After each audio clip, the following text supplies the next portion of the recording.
on the program again. Now, Africa did not feature even during the campaigns between Kamala Harris and Donald Trump. It did not feature at all. And even if it did, it is just incidentally. But even incidentally, I can't remember, so I don't know if you have. If only once. It didn't feature. When you was talking of Haiti. Yeah, exactly, sir. So Africa is really in the back burner. But that shouldn't make us underrate ourselves.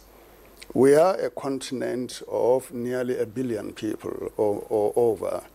And we hold the vastest resources in the world today in terms of minerals, agricultural potentials, and everything.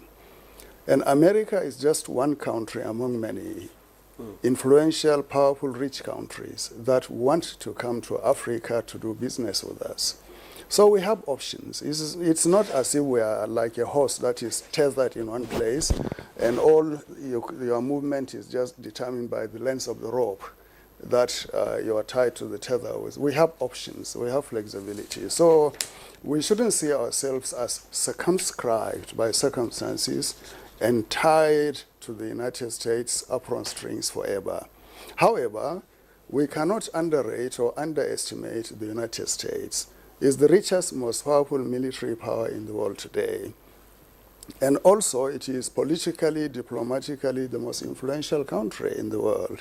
So because of that, and also because of the orientation of our economy, which is a capitalist economy, and also our foreign policy, our politics, democracy, presidential type, our foreign policy, diplomacy, and other things are pro-liberal, worldview. Therefore, at one point, we have to constructively engage with the United States.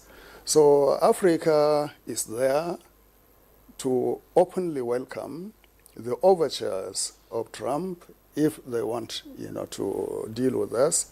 We will see the sort of people he will appoint, in terms of ambassadors to African capitals and also those who will man his foreign policy and national security establishment. During his first term, 2016 to 20, he actually emphasized rather the negative aspects of relationship with Africa. But in the end, he quickly sought to make amends by sending his Secretary of State, Rex Tillerson, who came to Nigeria and visited other countries. And unfortunately, it was during his visit to Nigeria when he was sacked, And then his wife, what's her name? Melania, and his daughter, they came to some African countries. So that showed at one point he thought about Africa.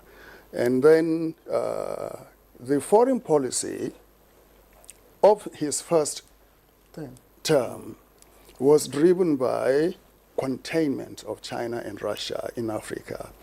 And this is very clear in the speeches of Rex Tillerson, his former Secretary of State, and also of John Bolton, Ambassador John Bolton, his former National Security Advisor. Both of them they made very, very strong statements in relation to recalibration of American policy towards Africa in the light of contestation or rivalry between Russia and China in Africa. We hope this time around it will not be so. We hope this time around the interests of Africa should come first. And by way of suggestion, I will say that he should look at his earlier initiative, like the establishment of the Development Finance Corporation and the Prosper Africa Initiative. And the Republican Party itself has what they call the Millennium Challenge Corporation. So under those frameworks, and for him to continue with the Power Africa of Obama and the AGOA of Clinton. So these are structural frameworks within which the entire African countries and the entire continent and individual countries like Nigeria can engage with him. Let us not be apprehensive or unduly concerned about the fallouts or negative this thing. We are an independent sovereign country. In our own right, we are also strong and powerful. So let us not belittle ourselves and think that as if we are a fly on top of a table. We are not. You know, really we are